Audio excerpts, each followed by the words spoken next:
Verdi Requiem is something that I love very dearly. I've done it a lot. This is another piece that the great Robert Shaw came here to do. Now, if that name doesn't mean anything to people any longer, Sir David Wilcox was the great choral conductor. He's going to be 100. Well, he's died a few years ago, but his centenary is this year. So born 1919. Robert Shaw, rather similarly. A man called Eric Eriksson in Sweden.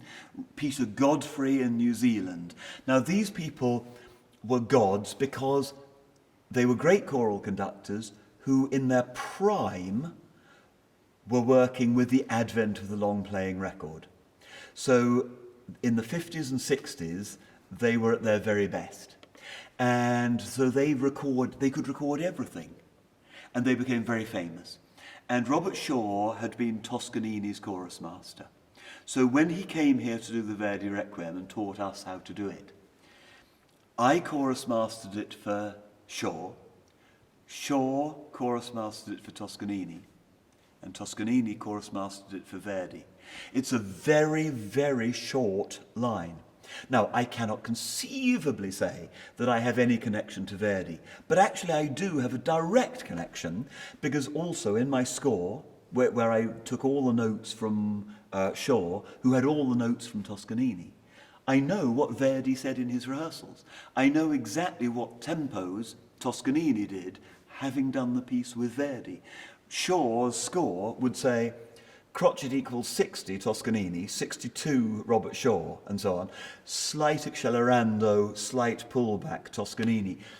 And that really is from the horse's mouth. Now, again, over the years, one of the things doing it with a British choir is that we can be very accurate with it, but we don't find all the Southern European colours. And one of the great reasons that I went to my current job in Barcelona was to get a real feeling of that Mediterranean flair and colour, because those Italian, Spanish and Catalan sit physically in a different place in the body from English. They're much more colourful, and now in my 60s I know how to do it. I can make a Catalan choir whose sound is very rich and sits here, but they can't make a Northern European sound, so they're not very good at Brahms or Elgar. But I can get their sound up here, where German and English sit.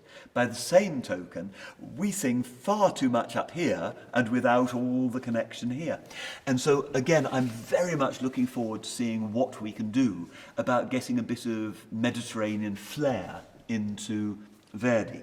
And then, as Northern Europeans, we have a whole load of misconceptions, which is they might be a bit sloppy with discipline in Southern Europe. Not at all. We know that Verdi, for example, rehearsed the finale of Falstaff, which is a great big fugue at the end of his last opera, for a fortnight, with the 12 singers and the chorus, demanding every last detail of quadruple piano, triple piano, crescendos, commas, consonants together, and so on. Now, we are doing a sing-along of that, but we're doing a new sort of sing-along, where the singers are coming for a whole weekend, and everyone should know it before they get there. So I'm going to see how deep into it I can go. And then I've got Robert Shaw's orchestral parts that have all the Verdi detail in them.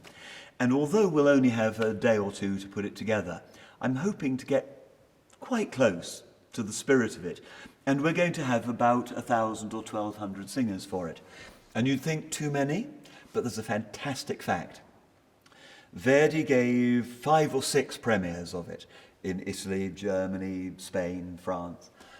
And everywhere except the UK, he did it with 120 to 150 singers and an orchestra of 90. And he gave the British premiere in the Royal Albert Hall with a choir of 1,500 and 180 in the orchestra. So if we're playing it with 100 with the CBSO and we have 1,200 singers, we will be doing it quite close to the original British conception of it. And I'm really looking forward to that.